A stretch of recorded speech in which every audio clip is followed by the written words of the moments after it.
Hi there, podcast fans. I'm Tom Gibbs. Welcome to Telegraph Audio Football Club. Today, we're going to give you something a little bit different and something we very much hope you enjoy. It is the first ever AFC Telegraph Best Stroke Worst game, or as it's otherwise known, From Glad to Worst. We haven't thought of a name yet. We've got a huge list of footballing categories, everything from programme notes to goals incorrectly ruled out for offside. And we've asked our panel a simple question: what is the best or worst example from that category? The first four we've got up for discussion today are tournaments, goals from outside the area, commentary moments, and transfer windows for an individual club. Let's take you now into a series of remote audio recording facilities. This is the brave new world. How are you feeling about it, Matt Law? And I'm not feeling great about it, if I'm honest with you. But I'm intrigued to see how we work this one out and how we all don't talk over each other. We'll learn as we go. Mina, how are you? You know what? I thought I'd be a lot more panicked and going crazy by now, but I'm kind of enjoying it. I kind of like this feeling of thinking, there's nothing for me to do. I can just rest all day. Yeah, I'm not going to lie. I didn't realize how much I liked being lazy. Good. Glad to hear it. How are you getting through the days, JJ Ball? I mean, I know this is kind of an internet meme, but it's genuinely not that much different to my real life. I mostly stay inside. The only thing I don't get to do is go to the pub, but then I have beer in my fridge, so it's great. It's not bad. Great. Glad to hear it. Yeah, well, we're all I had a holiday positive. last week. That was mostly useless, but good. Wow. Did you look at pictures of locations you'd like to visit on Google Image Search? No, I played lots of Football Manager 19. Congratulations. Thank a great use of your time. Yes. Right. Here is our first topic for this exciting new format, and it's a big one, and it's Mina Rasuki who has proposed it, and it is football tournaments. And Mina, you've chosen your best ever football tournament. What have you chosen and why? You see, I was really confident of my choice until this email went around, and then Matt made me feel silly about it. That wasn't the point. I thought you must be way older than you look. Oh, but you're well, not. I do invest in a lot of creams. I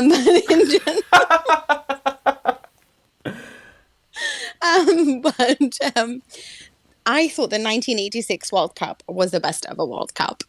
And Can I just ask how old you were? How old were you? I was 3. 3? So how can that be the best ever tournament? Because I didn't watch it until much later, and then I watched it religiously on VHS at the time. Because I grew up with a lot of older people, so I'm very much the baby in the family. I'm 9 years younger than my middle sister. Must have been a big VHS. It was Karate Kid and the 1986 World Cup.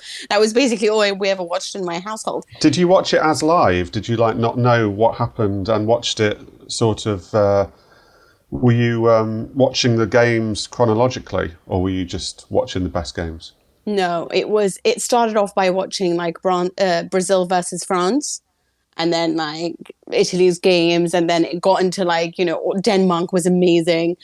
But it started being something that I didn't really enjoy until about 10 years later. So I started watching it after Euro 96 properly. And I was like, there wasn't a World Cup like it, because it was like a Galactica World Cup. It was a World Cup where every team had this amazing superstar.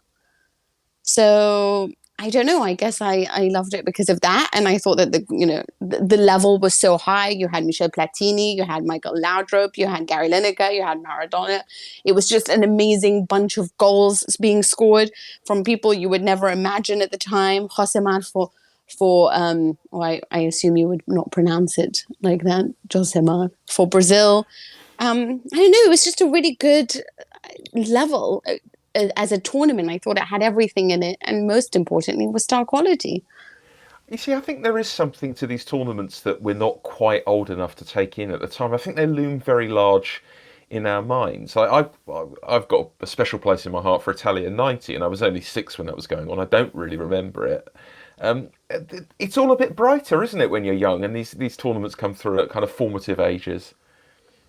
Yeah, definitely. I think there's a peak age I think around anywhere between 9 and 13, I reckon is a great age for a tournament to come round, and that the likelihood is that even if that tournament is rubbish, you will always look back on it from that time fondly, because that's probably, and I'm guessing a bit here, but it's true in my case, I reckon that's probably the time where you're most likely to invest fully in it. You're going to buy the stickers, you're going to get the computer game, you're going to watch every single game, you're going to know every single player, you're going to remember every single goal, you're going to go outside and try and recreate every single goal.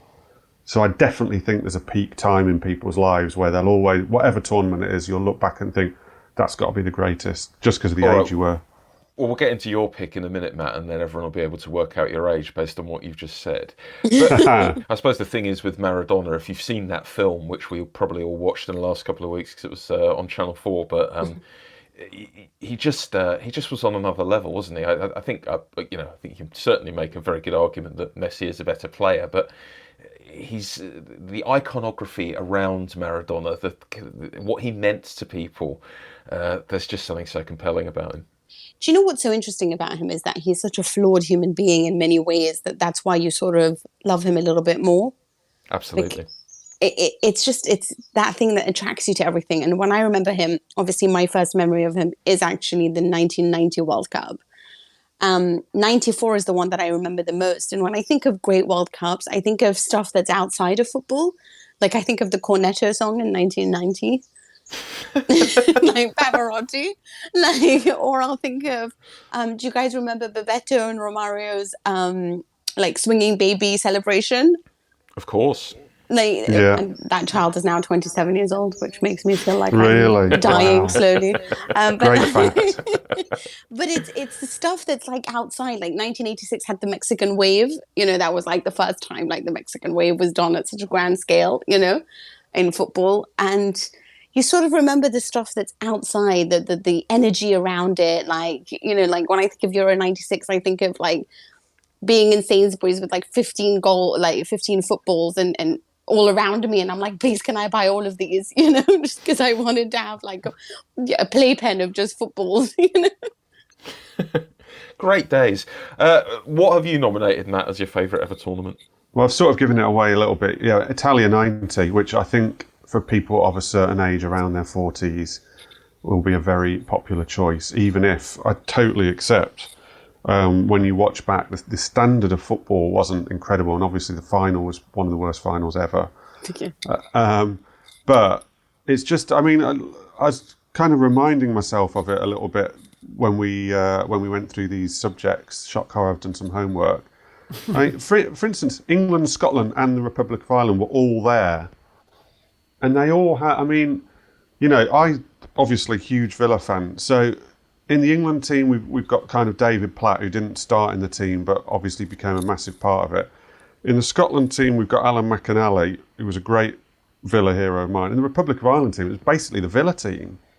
So it's like Staunton, McGrath, Houghton, Andy Townsend. So they're straight away to have those three countries in with big players from our sort of national league, I think was a huge thing for the interest. And ho-ho, Scotland lost to Costa Rica, which again was pretty good about the whole thing. But I just... It's fine. What I like from back then, though, what I do like, which I think is lost now, is the World Cup and the Euros were basically the only time you saw foreign players. Yeah. You didn't see foreign players. You didn't have YouTube. There might have been a bit of it around on the telly, but not a lot. And you weren't watching it like people watch it now. You didn't have, in 90, you didn't have stuff like FIFA and things. So, you've seen players like Carlos Valderrama, Lothar Matthäus, Schillaci, Baggio, I think Romario was Brazil. You might have heard a bit about these players, but you've never actually seen them play. So you see them and you're just like, wow, like from the hairstyles, from the just style of play, from what they're doing. And they just come across to you as superhuman because you're not ever exposed to them. And it's so exciting from that point of view. And then take that on another level, and a nation like Cameroon comes along. I'd have been about 11 in 1990. I'm not even convinced I knew that Cameroon was a country, to be quite honest with you, let alone a national football team. And then just to see them, Roger Miller didn't actually start in the tournament, but obviously you got the Roger Miller dance, but they beat Argentina in the first game, the world champions, and you're just like, my God, who are these people? It's incredible. Why do they keep kicking everyone so hard? That was brilliant, though. I mean, that was just fantastic. That was another fantastic part of it. But all of a sudden, like, people like Oman Biek become little kind of legends of the tournament, and you end up following their careers slightly.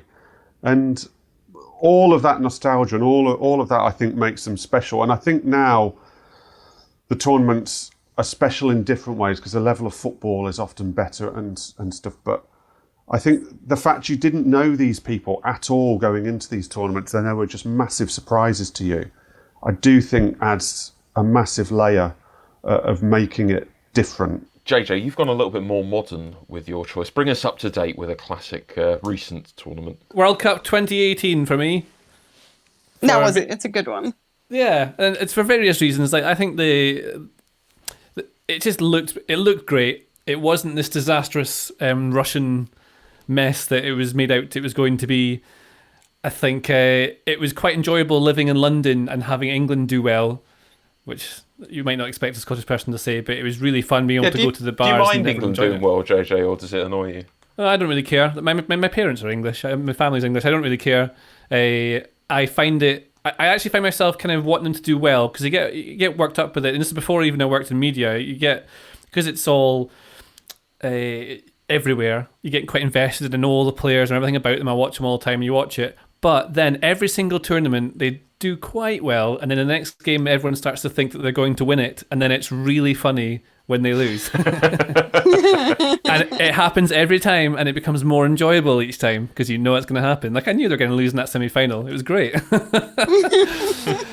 But that World Cup was fun, and there's something about it. The times of the games were good. They were on at decent times. Yeah. I know everyone was at work, but it was great for me, especially working in it. I wasn't at the tournament like some of the luckier ones, but getting to do the live blogs where you're watching the games during the afternoon at night. I mean, the first game was a 5-0. And I remember particularly well is going to a bar in Victoria after work with fellow journalists, and Ronaldo scored that free kick against Spain that just brought the house down. It was a brilliant, brilliant game. Yeah, that 3-3 was incredible. Yeah, and it's when because normally when Ronaldo steps up, he boots his free kick into the wall, right? That's what you expect to happen every single time. But because it's a World Cup, of course he puts it in the top corner. And that's these big players. I love when they step up to these games. Luka Modric for Croatia. Yeah, and I remember the final is actually not the final, the semi-final when I thought a good example of the difference in teams were like Henderson for England versus Modric at Croatia, and you could see how I think Henderson's a great player, but you could see the difference in technical quality between him and someone like Modric, and it's sort of the difference between the traditional English player. I mean, Henderson, full of heart and determination and effort and work and come on lads, whereas Modric just turns up and the ball's glued to his foot and can do whatever he wants with it. And that was the difference in the World Cup games. It's not about how hard you run, it's about how good you are. Yeah, the big difference is Modric was cheating by using glue. But it wasn't really just his technical ability as much as his awareness of where to position himself at all times. It just made life really difficult on England because it was like wherever he was just occupying exactly the right space. And it was, how do you overcome that? It was like he was just this one-man brain of intelligence and technical ability. And it's like him plus other people around him, and that was Croatia, you know? Yeah, I mean, I sort of include that in the technical part of it. It's you're right. Just his natural understanding of the game. I mean, it's not that Modric doesn't work hard. This is one of the fallacies you get of supremely talented players. They all work very hard to be where they are and to have been that good. But it was part of what made it enjoyable. I mean, I watched that England-Croatia in a really busy bar outside. I remember everyone getting really involved. People who never watch football getting to watch it. That's fun as well. You get to talk about the games with people who'd never normally care. And it just feels like there's something that brings... It sounds very cheesy. It brings people together to watch as one, but especially that is quite enjoyable. Especially the penalty shootout. That was and the England best won a thing. penalty shootout. Yeah, I was the only one in the bar cheering them on. That was great. It was so cool. It was like those great moments. Although Italy didn't qualify, so I didn't love it that much. But yeah, go on. That's the only time I've known in an England press box basically the whole of the England press to cheer in that penalty shootout against Colombia. You get it a lot with foreign journalists. They're far more partisan than English journalists, and they often will cheer their nation's goals, and we all sort of laugh and think they're all very unprofessional. While we sit there sort of po-faced, just ready to criticise. But then you couldn't help but get carried away with that Colombia penalty shootout. I remember watching that and just feeling, even when Henderson didn't score, I was so confident we were going to win that penalty shootout based on nothing other than the fact that the tournament just had that feel about it for us. It just, I remember just sitting there absolutely convinced we were going to win it. And I also then remember going down to the mix zone, the place where you went to interview the players after that penalty shootout. And obviously the relationship between players and press can be fairly prickly even at the best of times. And like, players were like coming up and just hugging journalists and sort of almost like high-fiving. And you were getting sort of lost in it a little bit, and then looking back thinking, not sure about that. But everyone was just caught up completely in it. It was crazy. Right, I've got a quick nomination of my own for this, and I've gone negative with the worst tournament ever, which was South Africa 2010. And we've spoken a bit about age and how important that is. I was 26 for that tournament, so right in the zone of, I was working on it. Well, I didn't go to it, but I was covering it from London. I was at an age where it was fine to go out quite a lot and have a nice time. And we kept going to pubs after work that tournament, expecting, oh, brilliant, we're going to have a great match to watch. Never once was it a great match. So few goals, horrible football, so few memorable moments, and vuvuzelas. Awful. Oh.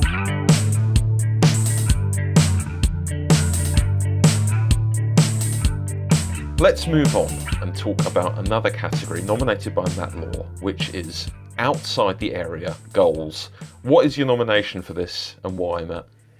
Mine is Zlatan versus England in 2012 when he overhead kicked it from about 35 yards out.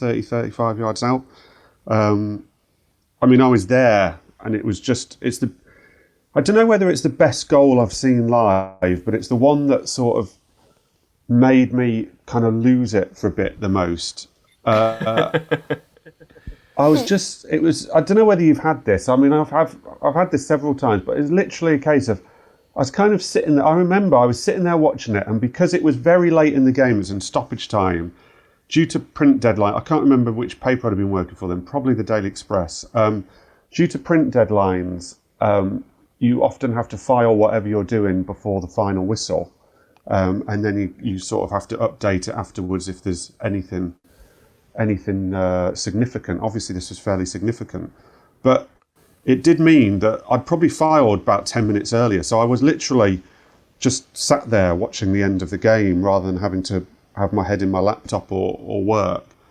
And I remember just kind of watching Joe Hart race out of his goal and head it. And everything went into slow motion. And you just were like, oh my God, he's actually going to overhead kick it. And it was one of them where I think the guy, whoever was next to me, was still having to file. He obviously didn't have as early print deadlines as me. And he had his head buried in his computer. And I was literally nudging him, stroke, just whacking him with my elbow. Just literally like, oh my God, look, as it's kind of happening in slow motion. And it was like, he's going to, oh my God. And then I think as well, it was also the fact that watching it in Sweden, it was the opening of their stadium. I think it's called the Friends Stadium. Rubbish name for a stadium. Save that for a forthcoming episode about stadium names. Worst stadium names. There's definitely one worse than that. We might not be able to note it down, show. And it was the fact that it was the opening of the stadium, so it's like this party carnival atmosphere anyway. Sweden were winning already at the time, 3-2, because Zlatan had already scored a hat-trick at this point. And then this went in, and the roof just went off the place. And it's like, it was the first game ever in the stadium. He'd just scored the best goal that was ever going to be scored in the stadium. It was his fourth goal of the game. It was crazy. The whole thing was just crazy, and it was brilliant to be at. And it's like witnessing sort of genius at work. I think probably if I'd watched it at home, I'd be saying, oh, that was a good goal, but it's not the best ever goal from outside the area. But the fact I was there made it, really. And looking back on it, I like this. Just looking back at the England team that day, It was quite an England team. There were a load of debuts. Raheem Sterling made his debut, age 17. Not quite so great debuts were Stephen Colker, who actually scored for England in that game, Leon Osman, Ryan Shawcross, Carl Jenkinson, and then Wilf Zaha, his one and only England appearance before he decided he wanted to play for Ivory Coast. That's interesting. So it's a whole bizarre thing. Friendly. Yeah. I like that Zaha played that one game and then Ibrahimovic scored an overhead kick. It's like, no, I'm out. Hart didn't quite get that right. Oh, look at that! That is absolutely astonishing. You won't see a better goal than that this season. He's got all four, and Sweden have rather embarrassed England in the second half here. What have you got, JJ, for this category, outside the area goals? The first thing I think of, and I think it's related to watching, back to talking about VHS's Football Hell over and over again, was Alan Shearer's free kick against Leicester. It's very, very niche. In a 4-3 comeback win in 1997. And the reason for it is I don't think a human man has ever hit a football as hard as Shearer does in this. It's pure power. So, like, Newcastle go 1-0 up, they go 3-1 down, and then just as, it's 3-1, they've thrown it away. Shearer's thinking, why have I moved to this club? I've just wasted my career. The ball sat just on the edge of the area, and he launches it almost straight through the goalkeeper. I don't know how he's hit it so hard. I don't know. One of the things I notice whenever you play with football, kick a football around with someone who's like a pro or a semi-pro or something, is how hard they can kick the ball. Yeah, I think we've spoken about this before on here. I think you said it, yeah. And It's this is frightening. one of the examples. I don't know possibly how he can do this. And it reminds me of, in the volley he scored against Everton was another, that was amazing. But I like a goal when it's struck with anger, like Rooney's against Newcastle for Man United. Remember when he just launched one from 30 yards? Yeah, those are the kind of things I like, where it's just pure power. But to get that pure power, you have to have absolutely perfect technique. And why doesn't anyone do that anymore? You don't really see free kicks like that anymore, where they're just leathered in from 30 yards. I think the ball lifts too high. I wonder if that's what it is, because they're maybe a bit lighter now. I'm not sure. Yeah. Maybe people aren't so angry anymore. They're happier now. They've got more money. They're paid so well. My nomination for this is the aforementioned James Rodriguez in the World Cup 2014 for Colombia against Uruguay, where he chests it down, turns and volleys it in from distance. Another one hit with fury. But I've got a bit of a confession to make about this, and I think this is one of the great unspoken truths about watching football currently. I missed it. I was looking at my phone, and my friend celebrated it, and I sort of then celebrated it almost before I'd seen it, and then saw the replays. But watching football with a phone in your hand is an awful thing to do. The number of times I've missed really important things, it's so easily done. I try now to put my phone elsewhere because it just ruins everything. Yeah. No, you're right. People who tweet through football matches, I don't get how you can possibly be watching the match. It's no way to live. What have you got for this, Mina? My one is similar to Matt's choice, which is a Zlatan bicycle kick. And you guys remember this? It was 1999-2000 season. It was Fiorentina against Barcelona. And it was Mauro Bressan for Fiorentina. Now, this kid was, he's not a kid, right? But he was a regular midfielder, kind of mediocre, no one really special, played for a few seasons here and there, Genoa, Milan, for a few years, maybe two, Fiorentina, but never a starter, never an icon, never a guy whose name you remember. And then this was it. It was the Champions League, and it was against Barcelona. And the ball flies out. It's 25 yards out, and the goalkeeper was on his line. So it wasn't a goalkeeping error. It wasn't Joe Hart doing some weird thing. And he just decides to launch himself into a bicycle kick, hits the underside of the goal of the crossbar on its way past a horrified Francescano. And it was 14 minutes in, and it was just astonishing because I know there's got to be a certain level of, when Shearer takes a free kick or when Zlatan does a bicycle kick, they're confident of their ability on the ball. They know that they can do something special and no one's going to shout at them if they miss. But with this kid, you're like, what are you doing? Like, don't even try it. Like, just pass the ball at this point, you know? But to have the audacity to be this average guy, to actually go for a bicycle kick in the Champions League and manage it so superbly was fantastic. I like how the goalkeeper. Mina. It's on the internet. You I can get haven't seen it. this guy. Yeah, I've seen it now. Thanks, JJ. But I hadn't seen it before. It's better than Zlatan's. Yeah, it was Telegraph at the time had put it as one of the best goals ever. All right. Well, I haven't read everything the Telegraph has ever published. Go beyond the headlines with the Telegraph's daily coronavirus podcast, a roundup of the latest news on the pandemic from our leading journalists, with analysis on the impact on health, business and travel every weekday evening. Search Coronavirus the Latest on your podcast app. Right, JJ, what have you nominated as your category and what have you picked for it? Oh yes, I know. The best bit of commentary ever. The best of all commentary time. moment ever. Yes, that's right. Go on, talk us through your pick. Set the scene for us. Well, I mean, I'll tell you what it is first. Actually, I think without doubt the best commentary and the thing I always think of when I imagine these bits is Martin Tyler's Aguero for Aguero's Premier League winning goal. It's one of the best football moments I think ever. And it was pure Hollywood. I mean, that's exactly how you'd write a movie. It was that the big title rival, the evil Man United, had just finished their game. They were winning the league. And all of a sudden, this incredible comeback from Manchester City, you think it's a mental block. It's not talent, it's something mental that they haven't been able to break. And then as it comes on, it's the way he sort of teases it. It's as though Tyler already knows what's happening. And I think that the way he phrases stuff is really important. He uses a lot of it's very rhythmic, his voice, but crucial is the melody in his voice. I did a thing. I put this commentary through an auto tuner to find out how it's done.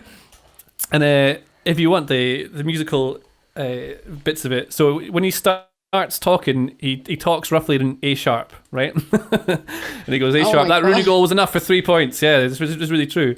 And then he alters the rhythm to pick it up. No, we're going with A sharp.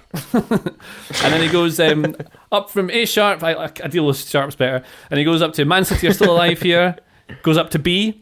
And then he's as a semi-brief, as a C, as he goes Balotelli. And then Aguero gets on the ball. And it goes from C to G, which sounds like this. Aguero. There we go. That's how he does Aguero. That's amazing. And then the thing is, he understands like the drama of it. Like he knows what's happening, and then he waits and he leaves, and this massive crowd roar, just everyone going Rah! And then out of that, he smashes in with "I swear you'll never see anything like this ever again." It's great, perfectly. It is great. I Yeah. don't know. I just think it must be do it rated. Mina, you are You off don't your head. rate it.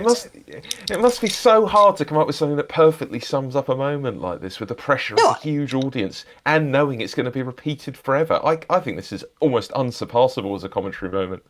Really? Yeah, Okay, it's obviously a very good commentary moment, but it's also a great moment in history. Like, so what is it that you remember? The fact that, oh my God, I cannot believe Manchester City did this at the very final moment and Aguero got the goal. Or is it him saying Aguero? Which is it? It's all I of think it. that most people watching the telly will genuinely remember the commentary as much as the goal. It's become part of it. It's an iconic piece of commentary. If you to watch, you must be able to find a clip of that goal with a different commentary from, some highlights on a different channel. Yeah. And I Imagine bet like John Watson had it. it must have a completely different feel to it. And it would feel so weird now to watch it without Tyler screaming Aguero. Yeah, like the be- ITV 1966 World Cup coverage. Aguero, that's a good goal, and Man City have won the league. Not quite the same. Or like, you could have Motson or something. He would have been like, "Ow, Aguero! Ow!" Finished at Sunderland. Manchester United have done all they can. That Rooney goal was enough for the 3 points. Manchester City are still alive here. Balotelli, Aguero!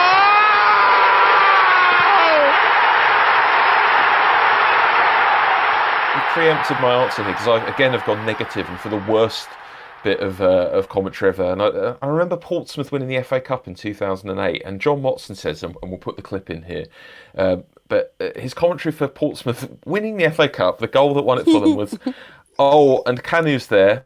Is it given? And Canu and Portsmouth think they've taken the lead. And then there's a gap, and Mark Lawrenson says, well, they have, haven't they? Oh my God. And Carney's there.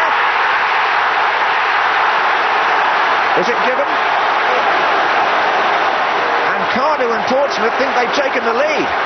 Well, they have, haven't they? I mean, it's a... In fairness, it's a weird celebration from Canu, which kind of runs back and forth on the spot, which made it look really weird and like it might not have been given. But I think it's a lesson there in why, if you're a commentator, you always got to remember that you have to assume in the moment it's a goal and then correct yourself if you have to afterwards. And 2008, it was already a stage where John Watson was mainly just making noises instead of actually adding much to games. What have you got, Mina? And I know for a fact that what you've nominated here was something that I also considered.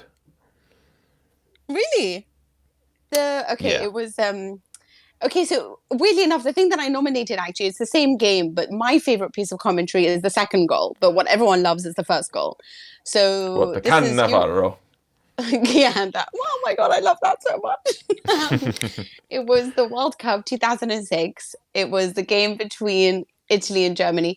I think this is a particularly important game because it was obviously like the scandal in 2006 in Italian football. Italians felt like everyone was judging them at the time. This was Germany, the ultimate test. And it was over the first goal from Fabio Grosso is the commentary. It was also because it's so exaggerated.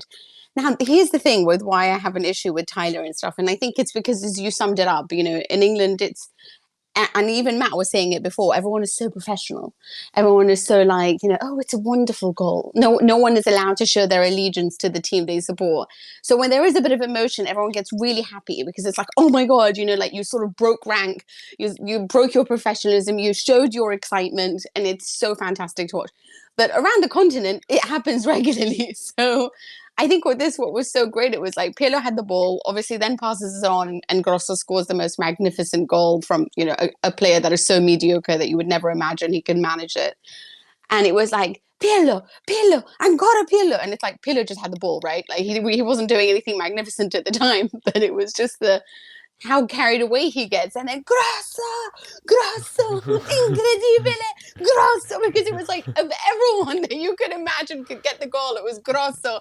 And it was just against Germany in this huge match, and it was the sheer delight of it all. It was amazing. Minuto del supplementare, va dentro Grosso, Materazzi non stanno marcando, Cannavaro anche, è uscito Klose che era il marcatore di Cannavaro, palla tagliata, messa fuori, c'è Pirlo, ancora Pirlo di tacco, tiro,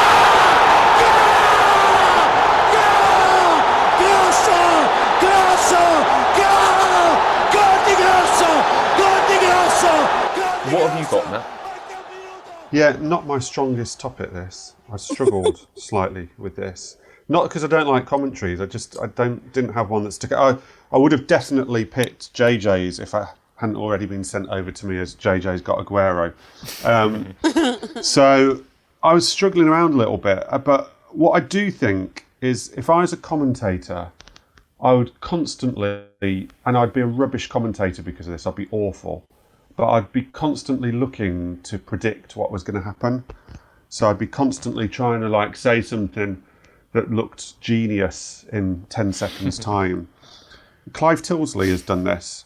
In the 1990 Champions League final, when Man United were losing with about a minute to go and they go up for the corner and Schmeichel goes up and everyone's forward, he was, can Manchester United score? They always score.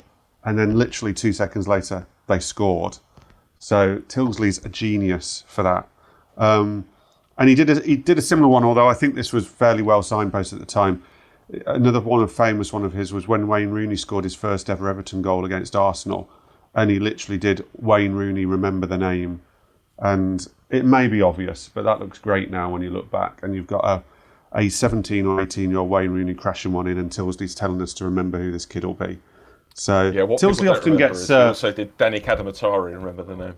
Yeah, well, he often gets a bit of stick, Clive. I really like Clive, and I don't know whether you've seen his lockdown commentaries he's been doing on Twitter the last couple of weeks, where he's commentated his wife making a lasagna, and there was another one as well, and they're amazing. genius. They're absolutely genius. He's a great guy, and I just there's something about his voice. It's not like he doesn't try to be overly clever. He's just very, very familiar and comforting, I would say, to hear Clive Tilsley to me. I do miss hearing him on Clive Champions League Tilsley. broadcasts on ITV. That was always, I still associate him with that. That was always sounded great, yeah. Yeah, I just- Like Peter Drury is very underrated as a commentator, and when he Oh, goes yeah, he's riffing, good. it's fantastic. Was that Peter him that came Drury up with a goal for all Africa? Was that him? I think it might. That sounds like Because I him. reference that all the time. That's good. He is a lovely, lovely guy, Peter Drury, and I agree. There's something great about his sort of overstated commentaries. Even when he sometimes commentates quite a lot on the EFL and the League Two playoff, and he will commentate on it like it's the World Cup final, which is fantastic. Rooney, instant control. Fancies his chances. Oh, brilliant goal! A brilliant goal! Remember the name, Wayne Rooney. Let's finish off with my nomination this week, which is transfer window by a club. And I, again, have gone negative and picked the worst transfer window ever. You are a by very, club, and I'm very looking negative forward. man. I've gone with QPR in the summer of 2012. This came actually as a result off the back of JJ's nomination, because of course QPR were the team that Manchester City beat in that league-winning game. And Mark Hughes said after that game, "We will never be in this position again as long as I'm at this club." So that summer, QPR, with loads of money, bought 11 players, which already, alarm bells, too many to read out, but among the players they bought, Park Ji-sung, Jose Basingwa, Andy Johnson, loads of ageing players who had great careers. Turns out they couldn't get motivated to play for QPR, and even the good signings got dragged down into this mediocre slop like Junior Hoylett, who was really promising for Blackburn, did nothing for us. Esteban Granero arrived from Real Madrid, who'd looked good for them, and just immediately became deeply, deeply average. But the worst of this was QPR bought Rob Green in July to be our first choice goalkeeper, apparently on about 55 grand a week, which is a ridiculous figure if you've ever been to Loftus Road. And then at the end of August, they bought in Julio Cesar from Inter on about 70 grand. Oh, yeah. And have you ever known a my club to God. spend huge on a new first choice goalkeeper and then replace him with an even more expensive goalkeeper after 2 games? It's insane. And then we went 16 games without a win. Mark Hughes got sacked. It's an astonishing waste of money. Nothing became of it. We somehow got worse despite spending all that money. I think what we think as good transfer windows when they're happening, so think about Everton in the summer of 2018 when they were buying all those promising youngsters, they almost always turn out to be disastrous because you can't buy loads and loads of players and expect it to go well. What do you reckon, Mina? Who have you got for this? Actually, I was going to say, because I was a little bit caught up about doing a bad one, which was going to be Fulham as well in the summer 2 seasons ago. Yeah, similar story. Exactly, just buying and Milan and to be honest, Barcelona for the last 5 seasons. Like, I just feel like, oh, well, should we get Neymar? Should we not get Neymar back? Griezmann, and he has like all this money, none of them are really working out like how they've tried to spend the money since Neymar. But I did decide to go for Real Madrid in the summer of 2016. They just won the Champions League as a good window. Largely because it was a summer in which they only spent money on one player, and that was Alvaro Morata.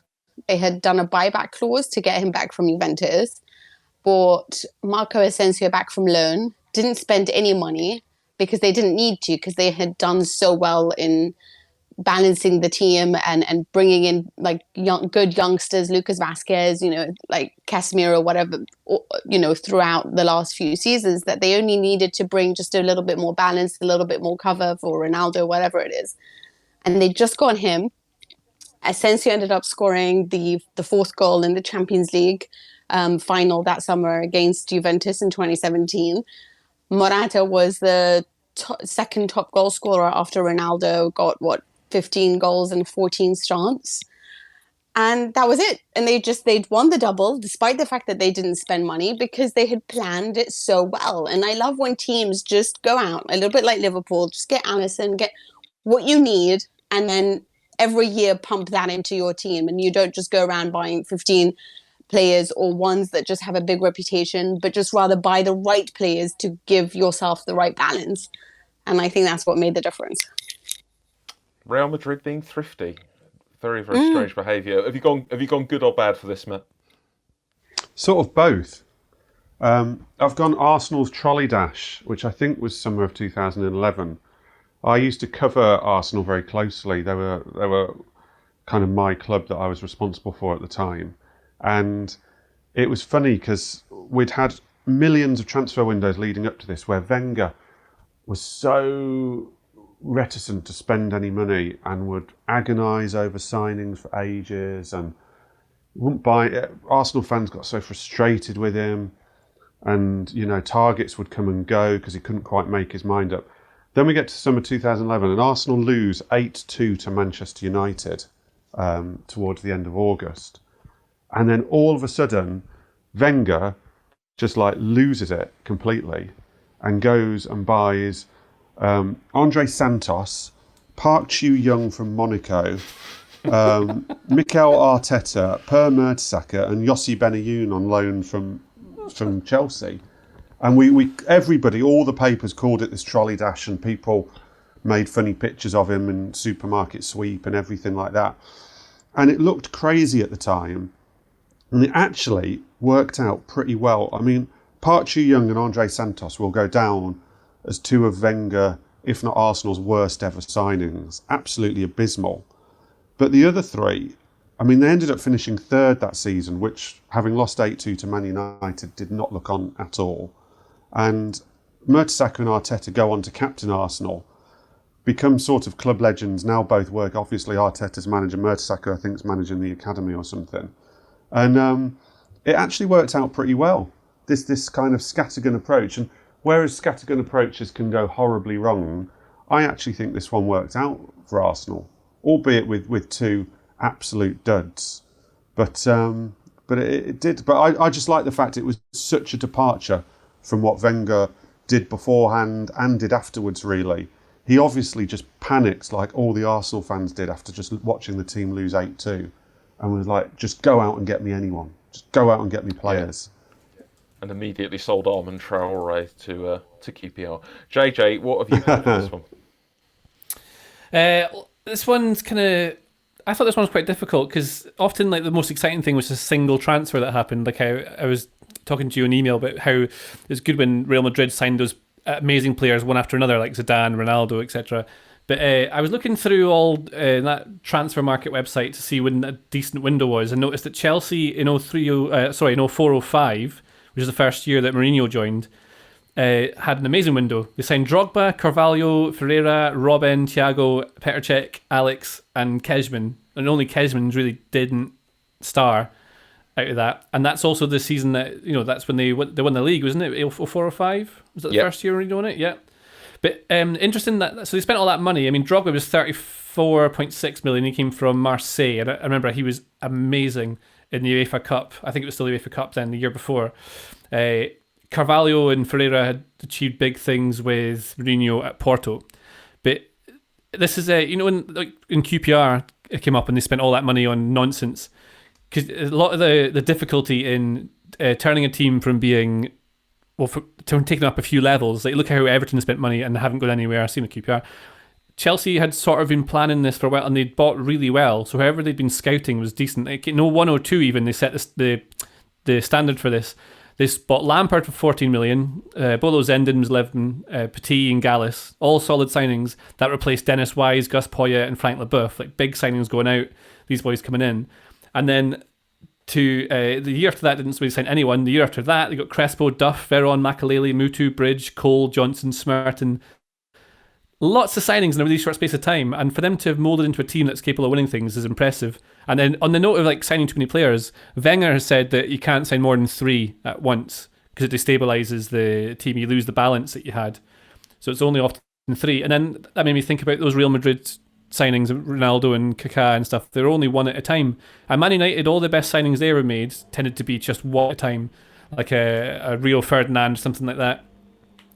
And the 1 year they signed Veron, Nistelrooy and Forlan, that was their big three signings. Laurent Blanc came in as a free transfer, but he was 35. They can't really have thought he was going to do an awful lot when he came in. It's interesting that seems to be the case, that if you sign too many, more than three, you upset the balance of your squad, unless you're Chelsea, in which case it has worked 2 years in a row. It's quite a lot easier when you've got loads of money, hasn't it? Unless you QPR. Yeah, you got to spend it wisely. I think Manchester City did it quite well also. Agreed.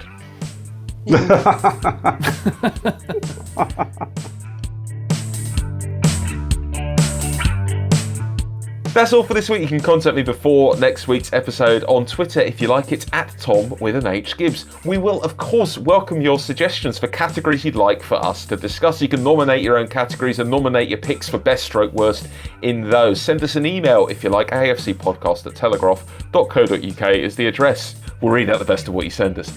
Don't forget to subscribe to the podcast. Look for Telegraph Audio Football Club wherever you get your podcasts. Thanks to Joel Grove on the buttons, and thanks to you for your company. I hope you're doing well, and I'll talk to you again soon.